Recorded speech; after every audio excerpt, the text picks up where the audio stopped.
नमस्कार, हम लोगों के साथ अभी अजीत सर है, डॉक्टर अजीत कुमार सर है, जो जॉइंट सेक्रेटरी है national vector borne disease control programme का और डिप्टी डायरेक्टर है मलेरिया का। और अंडमान में सर ही मलेरिया का जो भी केसेस सारे सर ही संभाल रहे हैं। और देखते हैं कि आज का दिन में मलेरिया डे, मलेरिया मंथ करके सेलिब्रेट कर रहे हैं। सर बताइए, मलेरिया डिजीज के बारे में अंडमान में किस तरह का आप लोग जागरूक करते हैं? आज का दिन के बारे में बताइए सर। वर्ल्ड मलेरिया डे जो है वो 25 अप्रैल को मनाया जाता है पूरे इंडिया में, पूरे हमारे देश में। और इसमें हमारा जो एम है वर्ल्ड मलेरिया डे का, कि इसमें जागरूकता लाना है जो जनरल पब्लिक में, ताकि उनको मलेरिया के बारे में पूरा जानकारी हो और उससे कैसे हमको रोकथाम किया जाए, उनसे कैसे मलेरिया से कैसे बचे, ताकि हम मलेरिया फ्री अपना आइलैंड को बना सकें। तो ये इसके रोकथाम के लिए हमारे ये वर्ल्ड मलेरिया डे मनाते हैं। और इसके अंतर्गत हम लोग जो है स्कूलों में, दूसरे इंस्टीट्यूट्स में जा कर के हमारे जो स्टाफ है, मलेरिया स्टाफ है हमारे, वो फील्ड में जा कर के उन सबको हेल्थ एजुकेशन देते हैं, ताकि लोगों को मलेरिया के बारे में पूरी जानकारी दे सके, उनको उनके बारे में बताया जा सके, उनसे बचाव कैसा करें, ये जानकारी पूरे हमारे कम्युनिटी में फैले। तो यही हमारा एम है। सर यहाँ का मलेरिया केसेस के बारे में बताइए सर। यहाँ में कितना केसेस रिपोर्ट हुआ है अभी तक का? मलेरिया अभी पहले से हम लोगों ने काफ़ी कंट्रोल कर लिया है। पिछले साल जो है 2023 में हमारे पास 42 केस आए थे पूरे अंडमान निकोबार प्रदेश में। और अभी इस साल ये 3 महीने मार्च तक का हमारे पास सिर्फ 2 ही केस आए हैं। और ये हमारे जो फील्ड वर्कर्स हैं मलेरिया डिपार्टमेंट के, सारे PHC, CHC और डिस्ट्रिक्ट हॉस्पिटल के जितने भी स्टाफ हैं, उन लोगों की जो है इफेक्टिव वर्क की वजह से, उनके जो काम की वजह से हम लोग इस तरह का ये कंट्रोल कर पाए हैं, जिस पूरी जनता के सहयोग से, PRA मेंबर्स के सहयोग से, क्योंकि उनके बिना सहयोग से हमारा ये काम जो है वो अधूरा रहेगा। तो उनके ये सहयोग की वजह से हम लोग आज जो है मलेरिया को काफ़ी कंट्रोल कर पाए हैं इस अंडमान निकोबार द्वीप समूह में। सर जनरली देखें कि मलेरिया एक कपल ऑफ मंथ, मतलब एक तरह का पीरियड में ही इसका सबसे ज़्यादा इसका इफेक्टिव भी रहता है सर। उम्र के बीच में डिजीज फैलता है सर। ये कौन सा सीजन में सबसे ज़्यादा ये रिपोर्ट करते हैं आप लोगों का? मलेरिया का जो केसेस है वो प्री मानसून और मानसून, मतलब बरसात, बारिश शुरू होने का पहले और बारिश के मौसम में। क्योंकि आपको मालूम है मलेरिया जो है मच्छर से फैलता है, और मच्छर जब पनपता है उसको पनपने के लिए पानी चाहिए। तो प्री मानसून में जब समर का सीजन रहता है, उसमें जब पानी जो है, अब जो बारिश होता है वो लगातार, और जब बरसता है तो ये पानी ठहरता है। तो और ये जो गर्मी का मौसम है, इसमें जो लोग जो है अपने घरों में जो है पानी बचा के रखते हैं, छोटे छोटे बर्तन में, ड्रम्स में अपने यूज़ के लिए, क्योंकि पानी का स्कार्सिटी रहता है। तो इन लोग क्या करते हैं कि उसको कवर करके नहीं रखते हैं। तो वो जब खुला रहता है ये वेसल, तो उसमें जो मच्छर अंडा देता है और मच्छर पैदा होता है। तो यही वजह है कि ये प्री मानसून और मानसून के में जो है पानी के ठहरे हुए पानी में मच्छर के अंडे देने से ये पनपता है, मच्छरों की संख्या बढ़ती है, और इससे ये जो है मच्छर जो है लोगों को काटता है और बीमारी फैलाता है। सर ये बताइए कि मलेरिया सपोज किसी को डिजीज फैलता है किसी के पास में सर, इसमें मेनली देखेंगे ओल्ड एज पर्सन्स और प्रेग्नेंट लेडीज के, चिल्ड्रंस का इसमें किस तरह का प्रिकॉशन लेना चाहिए और किस तरह का सिम्टम्स रहेगा सर इसमें? मलेरिया का जो सिम्टम्स के बारे में बात बोलते हैं, तो इसमें एक क्लासिकल इसका सिम्टम है हाई ग्रेड फीवर, बुखार आना, उसके साथ में चिल्स और रहेगा, ठंडा लगना, बहुत ज़ोरों से जाड़ा लगेगा, ठंड लगेगा, बदन कपकपी होएगा। ये इसका मेन जो है सिम्टम्स है। इसके अलावा बदन में दर्द होना, उल्टी होना, खाना हजम नहीं लगेगा, टेस्ट आपको लगेगा नहीं, पूरे जोड़ों में दर्द रहेगा, जैसे दूसरे वायरल फीवर में भी होता है।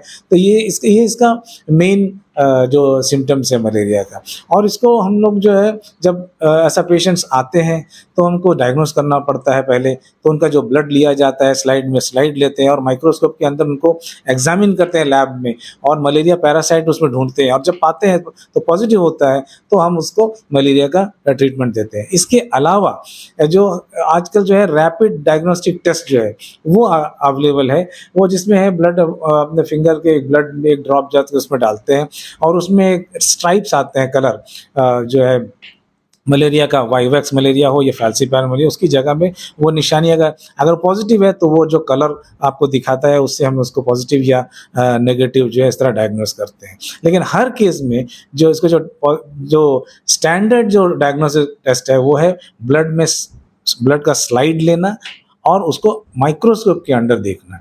ये उसका डायग्नोसिस कंफर्म करने के लिए है। तो ये और उसकी ट्रीटमेंट के अलावा बचाव में हम लोग ज़्यादा स्ट्रेस करते हैं, क्योंकि आपको मालूम है prevention is better than cure. आपको रोकथाम के ऊपर ज़्यादा आपको ध्यान देना है कि अगर आप अच्छा से रोकथाम कर देंगे तो बीमारी आएगा ही नहीं, बीमार दूर रहेगा।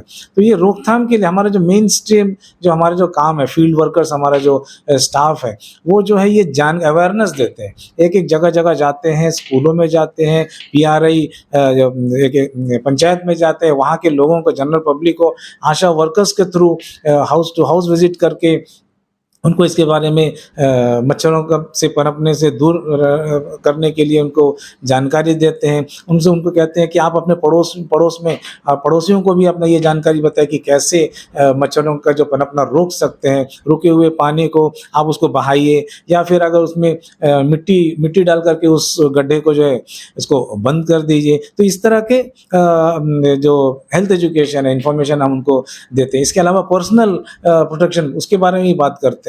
इसमें ये हम लोग कहते हैं कि आप जब भी बाहर निकलो इस सीजन में, और स्पेशली जो है सनसेट एंड सनराइज, ये 2 टाइम है जब मच्छर ज़्यादा काटता है। तो उस वक्त अगर आप निकलते हैं तो आप फुल आस्तीन जो है आपका जो है फुल आर्म वाला शर्ट पहनिए, या ऐसा अपना बॉडी को ऐसा कवर करिए कि मिनिमम कम से कम आपका जो है बॉडी एक्सपोज हो, ताकि मच्छर काट ना पाए उस वक्त में। इसके अलावा ये पर्सनल प्रोटेक्शन के में आपको घर के अंदर आप मच्छरदानी का यूज़ करिए।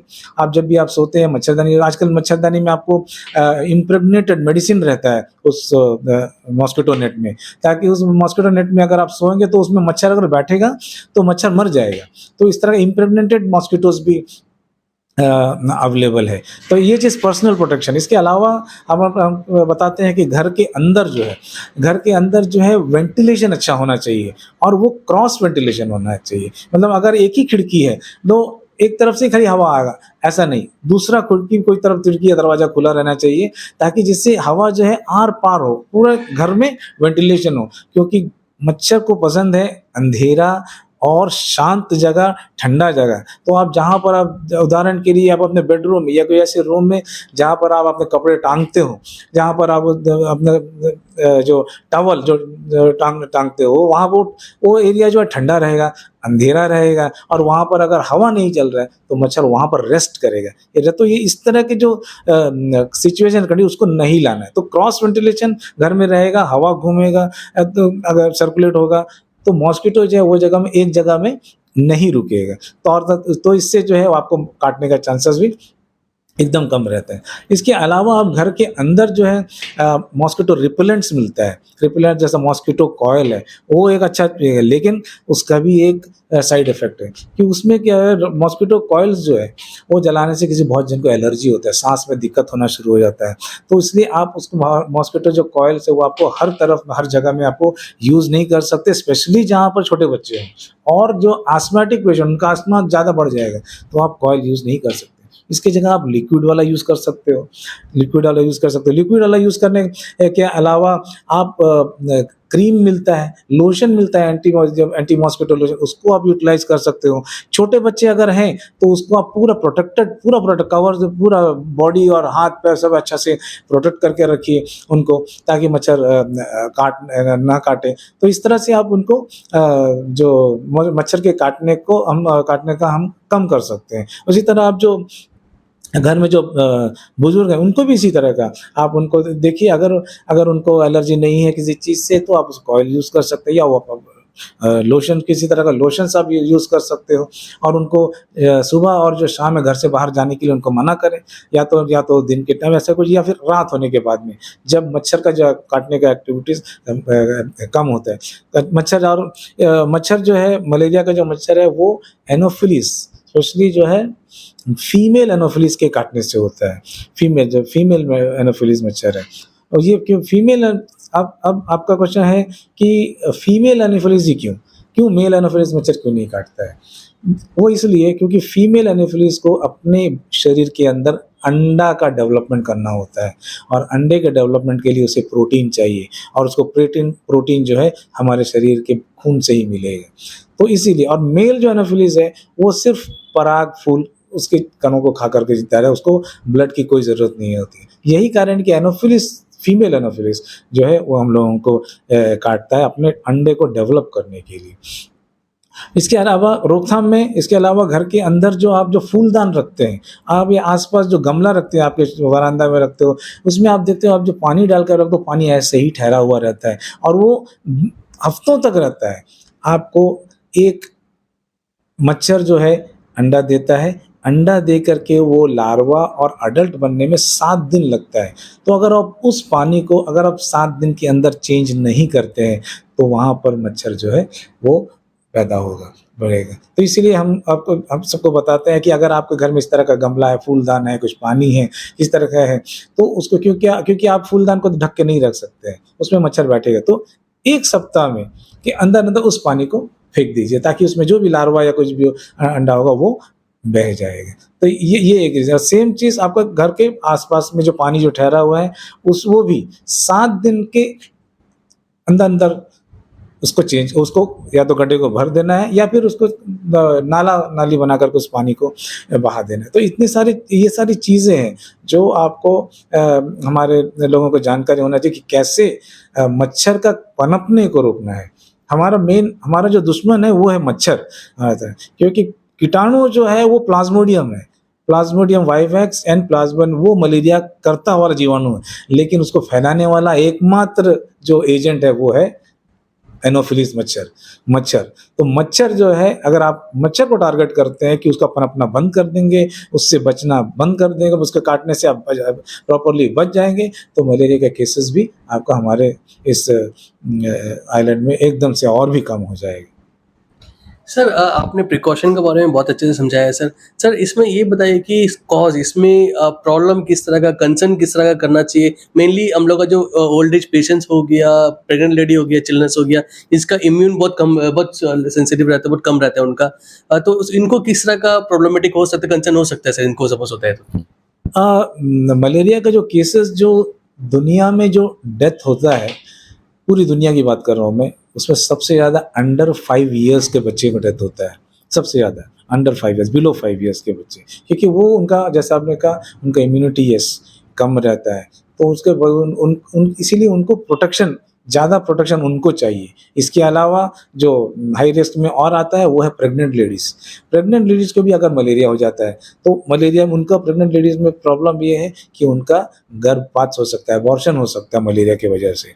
वो एक इसके अलावा जो मलेरिया इन जनरल करता है किसी को भी, वो है एनीमिया, मतलब खून की कमी। तो मलेरिया अब जिस किसी को भी होगा वो उसमें एनीमिया ज़रूर होगा, क्योंकि उसमें जो है हमारे जो खून में जो आरबीसी है, रेड ब्लड सेल्स है, वो उसमें कीटाणु जा कर के उसका रप्चर कर देते हैं, टूट जाता है, तो जितना भी हीमोग्लोबिन है वो सब नष्ट हो जाता है। तो आपका खून जो लेवल है, हीमोग्लोबिन का लेवल जो है वो मलेरिया के केसेस में कम हो जाता है, वो चाहे बच्चा हो, चाहे अडल्ट हो या बूढ़े हो। सर आपने बहुत अच्छे से समझाया कि किस तरह का प्रिकॉशन होना चाहिए, कंसर्न किस तरह का हो सकता है करके। सर ये बताइए कि अंडमान में सबसे ज़्यादा मलेरिया केसेस कहाँ में जनरेट होता है, और एक आप शॉर्ट मैसेज बताइए सर पब्लिक को, किस तरह का उनको प्रिकॉशन करना चाहिए, इनको इसके लिए बचाएं। अंडमान में जो है, अंडमान निकोबार आइलैंड्स में पूरा सबसे जो एंडेमिक एरिया वो है ननकौरी ग्रुप ऑफ आइलैंड्स, स्पेशली कचाल और तरसा, ये 2 जगह है जहाँ पर हम लोगों को मलेरिया का केसेस नाउ एंड देन मिलता है। अदरवाइज बाकी सारी जगह में है, लेकिन बहुत ही एक्सट्रीमली लो। जैसा मैंने कहा कि पिछले 3 महीने में हमारे पास सिर्फ 2 ही केस आए हैं। तो हम अपनी तरफ से कोशिश करते हैं कि इसको मलेरिया को अच्छी तरह से कंट्रोल कर पाएँ, और इसकी रोकथाम हमारे अंडमान निकोबार में अपनी तरफ से मलेरिया डिपार्टमेंट की तरफ से, डायरेक्टरेट ऑफ हेल्थ सर्विसेज की तरफ से हमारे मैसेज इन जनरल पब्लिक को ये है कि आप रोकथाम करिए। रोकथाम में आप विश्वास रखिए अपने आप को। हमारा जो एजेंट है मलेरिया फैलाने का वो मच्छर है, तो मच्छर को के काटने से अपने आप को बचाइए और उसके लिए आसपास साफ सुथरा रखिए, पानी को रुकने मत दीजिए और उसमें मच्छर को पनपने मत दीजिए। उसे अगर आपको किसी तरह का पानी रुका हुआ है उसको बहा दीजिए, या फिर गड्ढे हैं, छोटे मोटे गड्ढे जिसमें पानी रुका हुआ है उसको आप भर दें, ताकि मच्छर ना पनपे। और मच्छर अगर नहीं पनपेगा तो हमारा मलेरिया का जो भी बीमारी है वो भी नहीं फैलेगा। सर हम लोग अजीत कुमार सर ने बहुत अच्छे से समझाया था कि किस तरह का हम लोग प्रिकॉशन होना चाहिए इसमें। और मेरा यही रिक्वेस्ट है पब्लिक से कि मानसून आ रहा है और प्री मानसून भी लगभग होने वाला, समर वेकेशन चल रहा है सर, और आप लोग बहुत प्रिकॉशन करिए और समर को मानसून को एंजॉय करिए। धन्यवाद सर।